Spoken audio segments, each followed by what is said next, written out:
Hello freaks, and welcome back to the channel. Now, we're finally continuing on with the Doctor Who Watch Through review. It's taken us a little while to get to the next one. For you, it hasn't been that long. For us, it hasn't actually been that long, but it's been a little while. It's been a little while. I've been desperate to watch it, but yeah. So the last one that we watched was obviously working a lot.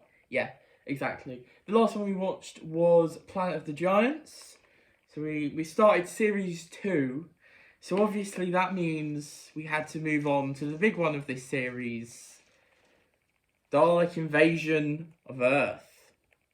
So obviously this is quite a big one, a big story. For many reasons. Oh god, sorry, my headphones are on the floor. I was standing on them. Right. So yeah, this one's quite a big one for many a reason. First of all, it's the return of the Daleks. It's kind of the sequel story. This time though, they're not on an alien planet. They're of course. Where could they possibly be? Where? There's no clues on this cover at all. Well, yeah. Right. Anyway. Of course, they've attacked Earth. So obviously this one's quite famous. There's quite a few famous scenes. You mentioned to me that you'd seen a few things. Yeah, going across the bridge. Yeah, the Daleks across the Ian bridge. in the little capsule going down into the core of the Earth and playing with the wires. Yeah. And also, of course, the Doctor's speech at the end. Yes, the Doctor's speech at the end, which is around... am I allowed to say? Well, I was about to talk, because obviously this one's also famous. I'm sorry. Well, no, it's okay. This one's also famous, of course, because it sees the departure of a companion. It's our first departure story with Susan leaving the TARDIS. Although, I should say, she doesn't really leave of her own accord as such. No. She gets locked out. You're not coming back on this bloody TARDIS. We've had sick of you. Sick of you, my dear. Fed up with you twisting your ankle every 5 seconds. Oh, the twisting of the ankle. So Dalek Invasion of Earth. What did we think? It's a 6-parter. But what did we think? I really enjoyed it. I thought it was really good. It's really fast paced. It is, yeah. There is a lot going on in it. Everyone gets split up, so they're all doing their own. Yeah, things. it's sort of the classic thing of like you split up all your companions and they're all doing their own thing. But most importantly of all, for me, Barbara is a boss. Yeah, Barbara is great in this one. To be honest, I really could not remember how Barbara was because Barbara was not one of my favourite companions. And watching it now like this, like you, I've got a whole new appreciation for Barbara. Yeah, we're the Barbara fan club here. We are the Barbara fan club. Yeah, so, I'm literally saying, things going wrong, what would Barbara do? Yeah. So yeah, this one's really fun though. It's bleak. You got that sort of apocalyptic, post-apocalyptic, kind of feeling. Obviously, it's got the famous sort of poster, "Don't dump bodies into the river" or whatever. And obviously, it's just really fun. It's great. There is such an atmosphere to this one. Actually, I really noticed that. I think what really works for this one in its favour is the mix of really good sets and also then the actual location filming and stuff. You've actually got models. And the models, yeah, exactly. I love a model. You do love a model, yeah.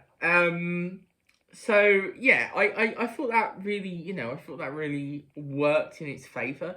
But it really does have this atmosphere. You've got you've got the poster and these sort of deserted London streets that you all sort of know. I mean, obviously, if you've never been to London, you might not know them. Although, to be fair, they are very famous locations. I was going to say, yeah. I mean, you can see their Houses of Parliament in the background of one shot and things like that. Obviously, it looks very different now with the, you've got London Eye on the other side now. Yeah. So, But I mean, he's very, very recognisable, and as I said while we were watching it, it must have been, extremely fun to go.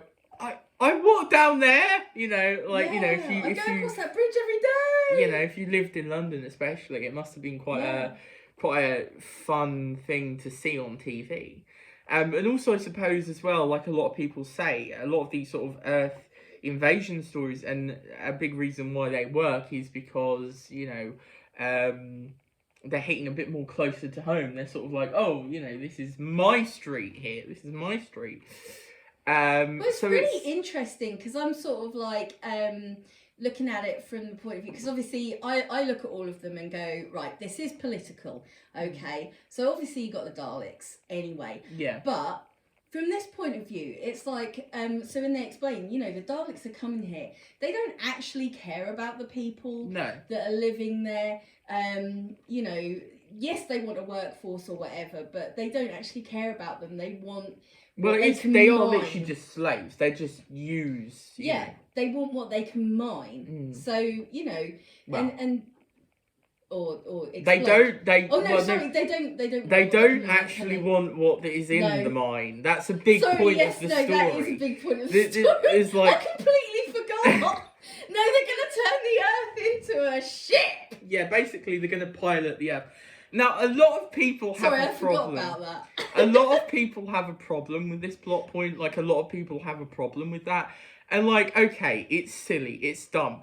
But I think the thing is that this story is such a marrying of the sort of bleak, sort of disaster and, apocalyptic stuff, with also the very sort of classic pulp science fiction adventure romps. Well, yeah, I mean, you've got the UFOs at the start, haven't you? You've got the UFOs. Accidentally turned on Plan 9 from outer space or something. Yeah, you've got the UFOs, and you've got the Robo-Men, and you've got, the Slither, and you've got, slave workforces, and you've got bombs and all sorts. They're all adventuring to get to this specific point, and it does feel like a sci-fi action pulp adventure, and I think it really fits. It's really dumb, but it's really fun, and of course the Daleks are gonna decide, something completely mental. Hey, let's just, for whatever bloody reason. I mean, we've got flying saucers, but for whatever reason, let's use the planet to fly around for no particular reason. It's brilliant. It's such a wonderful, I wonder what they could be here for. I don't know. Maybe the planet is a ship, I guess. It's just wonderful. Sorry. I was just going to say, I mean, you've got the Daleks, iconic design, but I mean, it does have a lot of flaws. So why would they not, decide to pilot an entire planet? I mean, And that's not, obviously you can critique it and go, oh, well, it does. I just think that this story, I don't think that you need to really, I think that's part of the fun. It's part of the charm of this one. Is just how ridiculous that whole plot is. And it's great. It's ridiculous. Because I literally turned around to you and I said, did they just say they were going to pilot the planet? Yes, they are. And then I promptly forgot about it. Because I was so mad. I think this one really works as well. Now, one of my problems with the original Dalek story, not a lot of the characters were particularly interesting or memorable. This has a really big cast, actually. Quite a big cast, and a lot of the characters are really memorable. Yeah, there's a lot of little side characters who have just tiny roles, but they all stick in the mind. They do, yeah. Like the old lady and her or granddaughter whoever that is, whoever they are, who are making clothes for the slaves and for the slave workforce, and betraying my Barbara. Yeah, exactly. You have those little characters who don't come into it very much. You see them, barely, they have barely any screen time, but they are great. They're very, very memorable. Yeah, the guy who's running, food into the slave workers, and in probably return dies. in return for Jules and stuff like that. Yeah, I mean, he's supposed to be taking Ian back to London, isn't he? And then he gets got by a sliver. Yeah, by the sliver. The sliver is amazing. The sliver is so... It's like... It's like, the Daleks have got pets now. Yeah. And they're called slithers. Yeah, well, it's really funny. And we only see one. I'm guessing there's only one slither. Okay. Well, he says, the Supreme Dalek or whatever, the Commander Dalek, he's got a pet. He regards it as his pet, basically. Which I love. I love that, the Dalek has a pet. Yes. And it is literally just this big, weird, rubbery, guy in a rubber suit going like this, a blob going like this with a little claw. It's great. It's so dumb. It looks ridiculous. But also, I mean, there is some great stuff with the characters. I love how sassy the Doctor is. I love the sassy Doctor. The sassy Doctor is the best kind of Doctor. I think the first Doctor, a lot of people forget this, how sassy he is. Yeah. Constantly putting I love early on when they're trapped in the ship and in the prison, and he's really just like annoyed by this other prisoner. Yeah. Like going, shut up. Like, Yeah. He's like, him and Ian are gonna try and get them out, and this guy's like going, oh, well, as if the Daleks would leave a key in here. Oh, what the hell? Yeah, well, also, I love that the Doctor's like, well, if you're stuck here alone, the Daleks wouldn't have to worry about you, would they? It's like, Yeah. Oh, the burn. Sick burn, dude.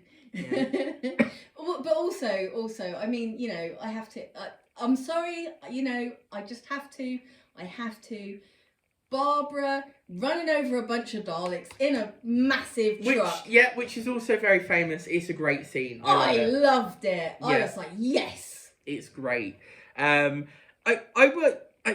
This story is kind of interesting because there are just a few scenes that are really, really famous that you'll just remember and go, oh, that scene. But the thing is, I don't think that, you should come just for those. I think the story as a whole is great. It's not held up by those. It's not those that save it. It is literally, the whole story is great. And then you just have some, top quality little moments in there, which really are sort of the cherry on the cake, It's just a ton of fun. I mean, it's a 6-parter, but it goes by really, really fast. It does. And I really enjoy it. I mean, all the characters get to do something. Useless Ian being useless, as we love. Oh, Ian trying to actually hide is really funny. Oh yeah, but we didn't say about when the Doctor and Ian get out and the other prisoner is like going, oh my God, you're geniuses. Well, I think Ian says, oh, Doctor, you're a genius. But yeah. All right, well, one of them says you're a genius, and they're standing in the doorway congratulating themselves as a Dalek pulls up to them with Robo-Men. Yeah. It's like, oh yeah, you. Oh dear. And there's a lot of that with Ian. Every time he escapes, he seems to get into more trouble. One of my favourite moments in this story, one of my favourite, stupid moments in the story is with Barbara, the Doctor and David being the love interest for not Barbara, sorry, Susan, being the love interest for Susan. You knew, yeah, thank you. I know exactly what you meant, because I was like, nah, it's not Barbara. No, it's not Barbara. So she's the love interest. He's the love interest for Susan.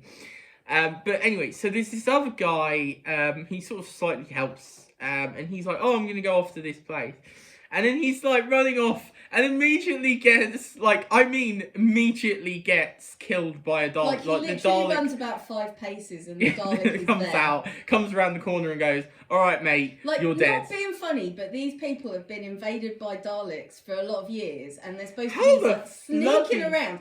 How any of them survived with those kind of hiding skills, I have no idea. Terrible. Of course, we have the classic, ow, my ankle.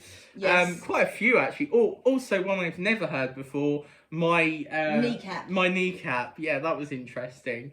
I rather enjoyed that. But yeah, useless Ian being useless is always one of those things I love. Literally, I do call him Useless Ian because he's just so useless. I love him to bits. I think he's great. We do. We love him. We love Ian. He's great. He would be me, so to be funny. honest. Like, it's like you think, oh, why don't you do this? And it'd be like, oh yeah, I'd totally be Ian, just constantly getting caught. I mean, I would have died way before, but Yeah, same. I mean, I'd have been one of the first killed by the Daleks, Yeah. They'd just been like, oh, right, okay, boom. Exactly. I love Ian Ian's terrible hiding places constantly. Like, Ian could have escaped out from the ship, but no, he goes back in. And then also let me hide inside the thing that is clearly being configured and looks like some sort of rocket or bomb or something. Let me hide in here. Well, not only that, but it was like, it was all open. Yeah, well, so exactly. there's like a bit at the top, but then he's in the open. Well, and I know the Daleks can't really look down and stuff. Oh, but, yeah. But still, you think that's not an ideal hiding place. No, it isn't. It isn't. He's terrible. He is awful. It's like, oh yeah, let's play hide and seek with Ian. Oh no, he's behind the curtains again. Yeah, he'd literally be the one behind the curtains constantly. I love him. But yeah, they all get something to do. I mean, obviously Susan gets a love interest, and she goes through the sewers for a bit. With the absolutely adorable little baby crocodile or whatever. Yeah, that's so cute. Obviously, they wanted because it's supposed a giant to be one. Yeah, but then it's supposed to be some sort of danger, but it's just a tiny little big eyes. And you can tell. Yeah, this little big eyes going, oh hello. it's so cute. Don't fall on me. You squashed me. Ah. I love you going, don't shoot it. Yeah, I was like, don't shoot it. It's a baby. No. Yeah. So it's I do love this one, I've got to admit, and I hadn't seen it for a while. It'd been a long time, so I was wondering, okay, does this one hold up? And I mean, we were sort of discussing. I mean, it does have the sort of classic. I mean, the women have turned up. We need cooks. Well, yeah, exactly. Although I do love Susan's response to what do you do? I eat. Yeah, oh my god. That is one of my favourite lines.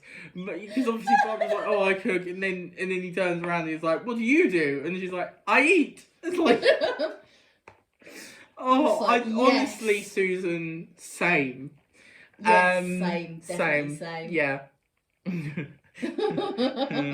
But anyway, so although it's quite funny because obviously she's got the twisted ankle, but the doctor later says she's a good cook, so, which I do find quite funny, because it's to do with the David thing as well. Yeah. Like, Well, let's recommend her to David. But I mean, there is a lot of it of like, oh yeah, of course she's going to leave the TARDIS with a man. She's got to leave the TARDIS, and it's fair enough. But it's like, oh, they're going to get married and, all this sort of stuff. And, Yeah, I mean, and this is 2164, so I mean, Exactly.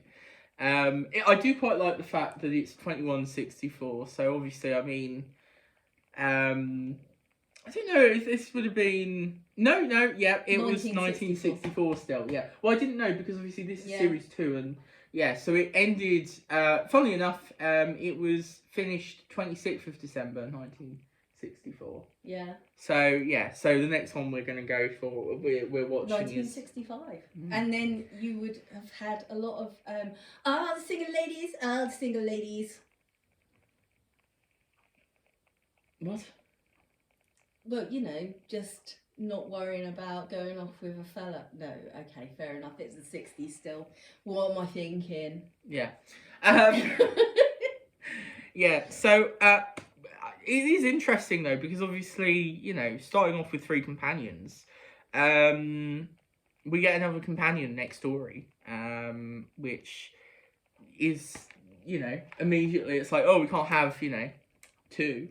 And sort of fills the same spot as Susan. So that'll be interesting. Exactly the same spot, or is she? She is basically the youngling of the TARDIS. Yes, She's the youngling of the TARDIS team. She's not obviously a granddaughter this time. No, but does she keep twisting her ankle? I think so, yeah, probably. I can't remember. I haven't seen... I've actually not seen 3 of the stories from this series, which is quite a lot for me. I have seen most of Classic Who. If you've been wondering, like, okay, how much has he actually seen? I have seen most of it, although at different times. And so, I mean, this was a long time ago. Planet of Giants was not that long ago because I watched that with you. But certain ones I've watched like ages ago, and certain ones I've watched sooner. So and obviously. And obviously you've watched a lot more than me.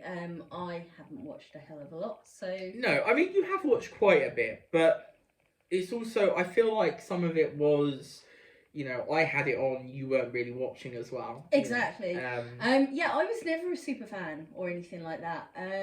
But yeah. Not like me. Definitely, not like me with my 7th Doctor. I'm definitely getting there. I'm thinking of getting a What Would Barbara Do t-shirt or something like that, I don't think one of those exists, but, You can invent one. Okay, fair enough. There are things online. You can make your own t-shirts. It's fine. What would Barbara do? Yeah. Yeah, so that's the review, I guess. The Barbara Wright fan club. Yeah. Do you have anything else to say? No. Okay, well next time we're going to be visiting the planet Dido. Yeah, for a short 2-part adventure where we meet a new companion and have some fun, basically. Hopefully, it'll be nice after the 6-part, big bang of. Didn't feel like a 6-part though. It was No, really good. the sort of big. It'll be nice to go to a 2-part. Yeah. And just like, oh, that's nice. 2-parters are basically like Those are the ones that are quite good after I finish work because yeah. Well, I was going to say though, a 2-parter is sort of more like a it's kind of the equivalent length to a New Who episode. So people sort of generally saying maybe go for a 2-parter because then it's not long. You can get used to the part nature of the episodic thing of it. But it's the equivalent length of one of your New Who stories. I mean, obviously a 4-parter is kind of leaning into the it's a 2-part. I kind of treat it a bit like that. I mean, it's slightly off, but it works. So yeah. That is the review. We really enjoyed it. It was fun. So yeah, the next one is The Rescue, if you hadn't gathered what I was going for there. So yeah, obviously the guff of in the description there'll be links to my Twitter and podcast, Blathering on Podcast. Check it out. I think it's rather fun. We're on series 3 of the podcast. Yeah. And because we never shut up. Yeah. And like and subscribe if you enjoyed, and click on the bell. And click on the bell, if you want to keep up. As everybody says. Well, if you want to keep up with the content, and get notifications. So yeah, I will see you next time. Thank you for joining us. Bye-bye.